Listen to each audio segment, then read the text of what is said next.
All right, guys, I'm out here today with the Garrett Vortex. You just bought a new Vortex and it's kind of blowing your mind how to run it. Well, I'm going to show you how to get the most out of the Vortex the easy way and how to make the agony of the new learning curve of a metal detector easy. Well, how do we run the Vortex? Well, what are we doing with the Vortex? This all depends and is subjective to what type of detecting you're doing, but we're going to cover relic hunting, coin hunting, and beach hunting here in this video. So stay tuned. The Garrett Vortex, learning it made easy.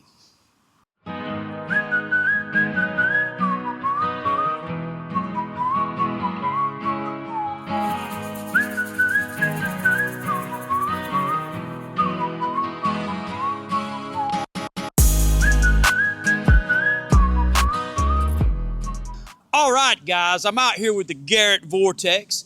It's a brand new release, and Garrett has just put out a new update, 2.05. This is December the 20th, 2024.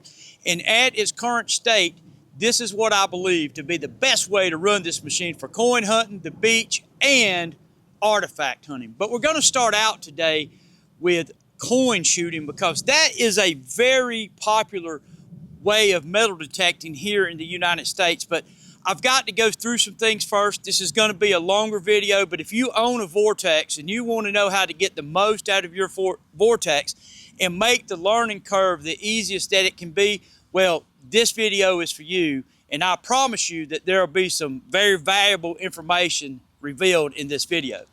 I'm a professional metal detectorist. I'm calabash digger, and I test metal detectors. I use metal detectors. I'm a professional scuba diver, and I'm also a professional metal detector tester. So I shake metal detectors down and find the good, the bad, and the ugly and make recommendations for the companies to update them or, show people what they are and people can make informed decisions. I also teach classes on every brand under the sun and model on how to run them. And today, the Garrett Vortex is in the lineup. Well, the Garrett Vortex is a simultaneous multi-frequency detector which has a multi-salt, which we'll get into that for the beats later, has multi-frequency settings or a simultaneous multi-frequency platform, and it also has single selectable frequencies. Well, in USA coin hunting, which one do we need to use? Well, we're going to get into that in just a minute, but let me give you guys a real quick rundown on frequency. For you guys that don't understand, then here's a good explanation, a real quick, short explanation. And for you guys that know about it, well, it's just a review. Lower frequency hits silver coins better on average. Higher frequency hits gold better on average. But don't get that confused. A lower frequency will hit gold and a higher frequency will hit silver. But they have advantages over one another. A higher frequency in general unmask better in iron, and we'll get to that later in the video when we talk about relic hunting. A lower frequency weighted program or single frequency, lower frequency, usually does better in modern trash and ID on deeper silver coins. So hence, I'm going to show you guys today what I think is the best way to run the Garrett Vortex for USA coin shooting. So we're going to look at it. So you go out in your coin shooting. I'm going to set the sensitivity at 7. Some people might try to run it at 8, but sometimes on sensitivity, less is better. You got your volume, you got your iron volume. I've got mine on 4. You got the multi-frequency, and we're going to get into that. And on this detector, at this current time, the frequency shift comes in at 4 factory. But I'm going to go ahead and tell you, if EMI allows it, put it at a 1. And there's some updates, or Garrett has just put out an update, and there's some things that they're addressing here with this frequency shift. And I found that frequency shift of 4 to 1 gives the best ID on this detector, the most consistent ID. So if you're having to do a frequency shift in EMI, try to keep it at 4 or below.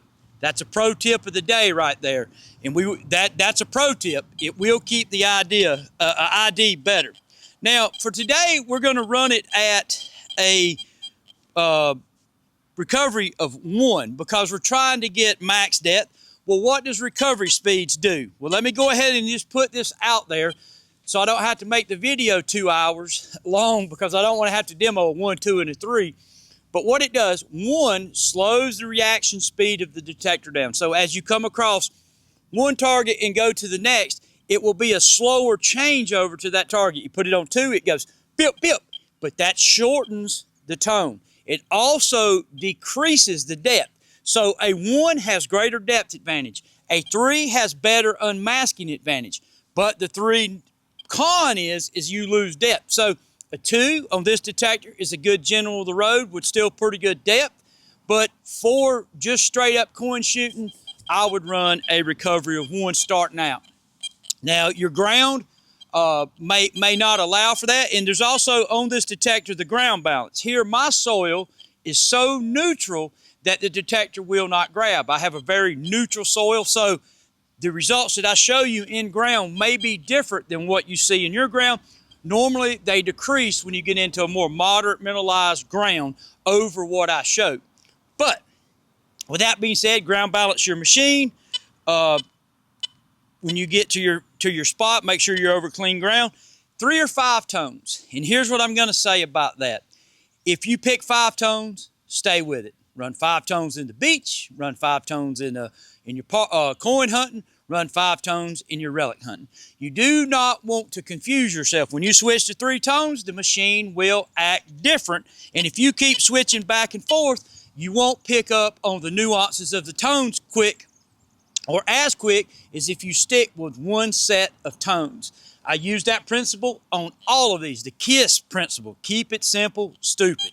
You know, when you're learning the metal detector, put it in 1 set of tones and run with it. Now, one of the things that I have this metal detector, I have no discrimination because I'm running 0 mode, and we're going to talk about that. The iron boundary, from what I can tell and what others have reported back to me, we're going to have to run it at 2 to hunt in heavier iron sites. Now, maybe if your part does not have much iron, you could lower it down, and just keep this in mind. The higher, it will change the unmasking capabilities of this metal detector, and the lower, you'll gain unmasking capabilities. But like with a 0, when I try to run it here, it falses too much on the nail heads, and that's what it's on the machine for, to control the iron falsing. So your sight will be dependent, but I think the factory setup of 2, the factory programs of 2, is a very good starting place. Now, one of the other things here is this iron audio. Well, we're going to run in 0 mode. And I suggest that you learn this detector in 0 mode. Why? Not in the other modes that have notch and scrim and all of that stuff. Now, we'll talk about beach mode in just a few minutes, but why do we want to learn it in 0 mode? Well, you will learn and you will hear everything, and then you can start to discern what the detector's telling you. Challenge targets, mass targets, deep targets, shallow targets, big targets, small targets. You want to listen to everything on this machine starting out. That way you can get an idea and learn what the machine is telling you. And I do that on all detectors that I teach on. And then when you get a handle on it and you understand, you might want to add some scrim or some notch for troublesome targets. But starting out, listen to it, dig a bunch of targets. You're going to dig some rubbish. You might as well get your mind right for that, and get ready to learn the detector and its nuances. USA coin hunting. One of the things on this detector is it has 1 set of multi-frequencies. Now, other brands are different. They have different weighted multi-frequencies. I will show you where the advantage of this multi-frequency comes in over single frequency, but it is not on USA coin hunting in modern trash. So I'm going to show you how to get around this. If you will look right here, I've got a $50 down by a piece of foil. Now, why am I showing that? Well, coins are a lot of times in parks. What's in parks? Aluminum foil, pull tabs. So I want to show you something just real quick. You see that ID? It's very skewed because of that foil. But let me show you something in single frequency.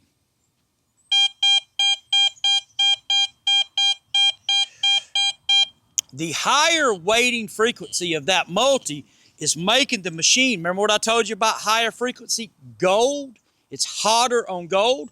Well, the higher frequency of this machine is making the machine trend towards the aluminum foil and really ignore the silver ID, where the low single frequency of the machine is what hotter on silver, thus making the machine trend towards the silver and giving you a more accurate ID off the silver coins. So, the IDs on this machine at the current time, in my opinion, in single frequency, even without the foil there, are more accurate on USA coins than the multi-frequency mode. Now, Garrett is working on this. They made some adjustments on a US dollar coin, and they got it fixed where it would ring in right. So it may change in the future. And the weighting of the frequency, I don't know that that's ever going to change. So when you're hunting USA coins, I suggest 9 kilohertz, 5 kilohertz, and possibly 13.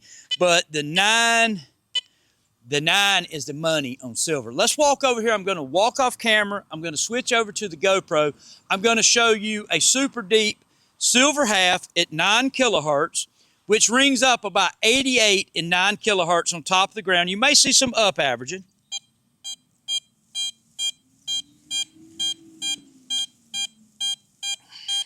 Which up averaging is better than down averaging. Let's go over here to multi-frequency on this particular deep coin.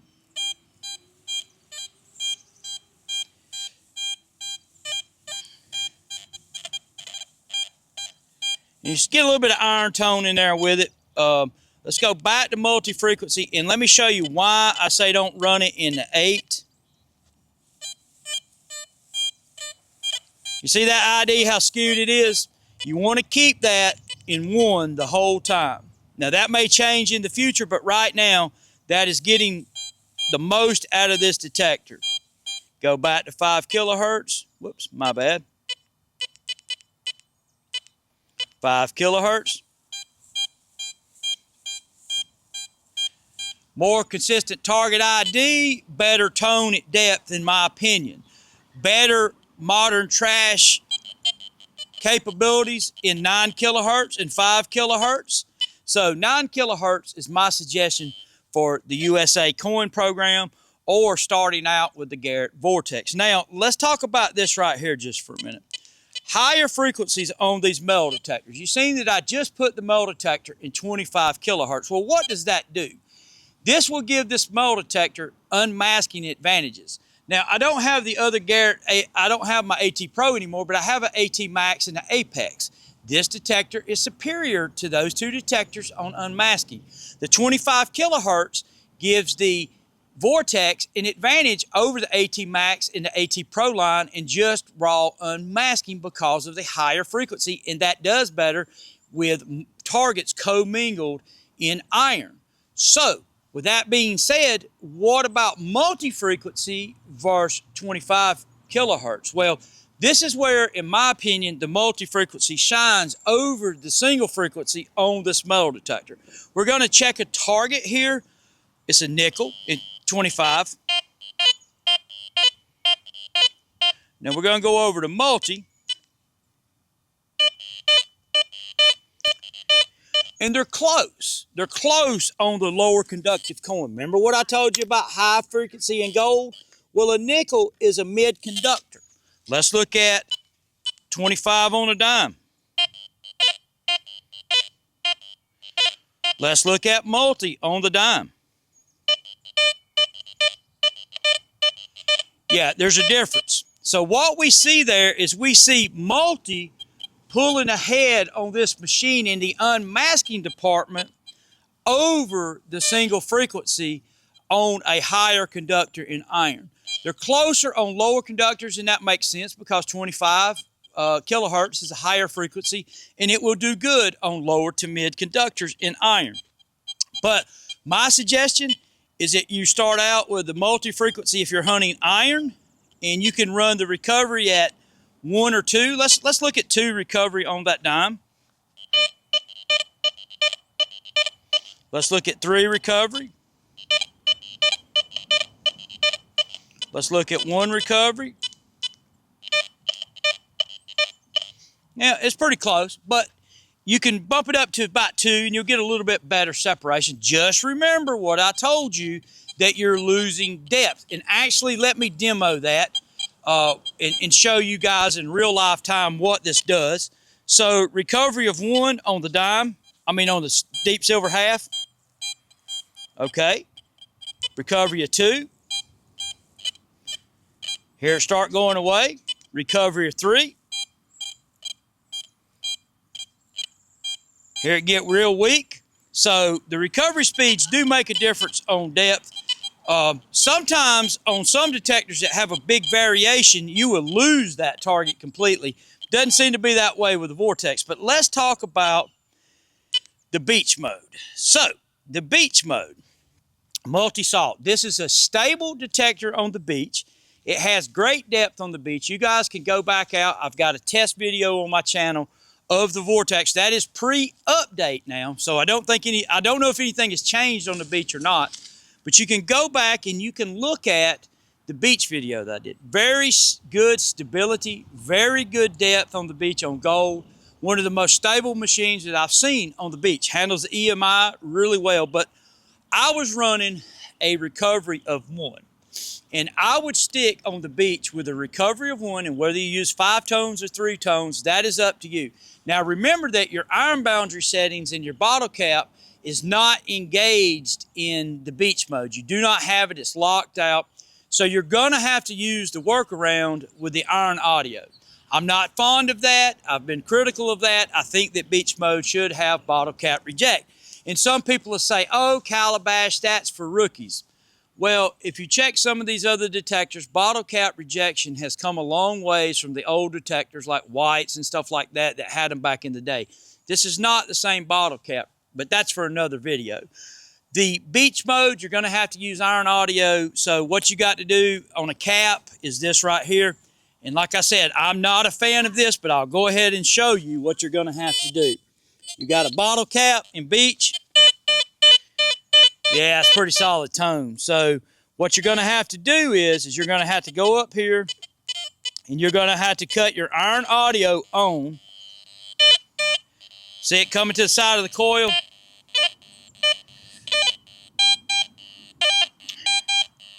So you got to listen for that iron audio, but you got to be careful doing that too, because there could be a ferrous target laying close to a non-ferrous target. And but that's the way that you're going to have to work around the bottle caps on the beach. I'm not fond of that. I hope that Garrett puts a bottle cap reject on the detector. But while we're on that subject just for a minute, let me show you how well their bottle cap works in, whoops, let me come out of the beach, in multi-frequency. Let me go back in here. Yep, we're in multi-frequency. Let me show you how well their bottle cap reject works. And people can say what they want about this, but if you're hunting places with hundreds of bottle caps, then this is helpful. Yeah, it's gone. Look at the screen. So you would literally walk over that target, not have to think twice about it. But in beach mode at this current time in 2.05 in 2024, you're going to have to do a little investigating on each of those targets. And but, you know, let's talk about bottle cap reject just for a minute. I've seen the comments, oh, that's for rookies. I dig everything. Well, I'm old, and you guys can see I'm fat. I don't walk around and dig every piece of foil. You know, if I'm on a relic site that has given up good artifacts, then I dig it all. Low numbers, high numbers, I really don't care. I listen for non-ferrous tones. But in general coin hunting and beach hunting, I'm not digging every iron nail. I don't want to dig every bottle cap. And that is why, like with the coin program, I showed you guys the unmasking or the better way to hunt this machine in the modern trash. Now, you're going to have pull tabs, etc., etc. But that lower frequency, like I said, is going to hone in more on that silver, ignore the high conductive stuff, the low conductive stuff like the foil better, and the ID system at this current time is going to be better on silver coins. You guys can go back, look at some of my coin VDI videos on it, and I hope that Garrett gets the coin VDI issue resolved in multi-frequency, but that is how to run this metal detector, the easy way. You've got to keep the tones the same. Pick your frequency that you want for what you're doing. If you're hunting in iron, I think that multi-frequency is the advantage. You guys just seen that, pretty evident. You guys seen that single frequency is the advantage for coins, and beach mode has its own set of frequencies, and you can't change that, and you'll have to do the bottle cap workaround. On the beach, if you want to get the max depth out of it, 1 recovery speed. If you get on the beach and you ground balance, and ground balance the machine down in the wet salt sand, you can run the recovery speed up if you're not getting stability on your beach, and that will help. So if you move it from a 1 to 2, it will calm the machine down even more. But that is the Calabash Digger easy way to learn and run your Vortex. So thanks for watching. If anything changes in future updates, I'll be back to show you that too. Have a great day and a Merry Christmas.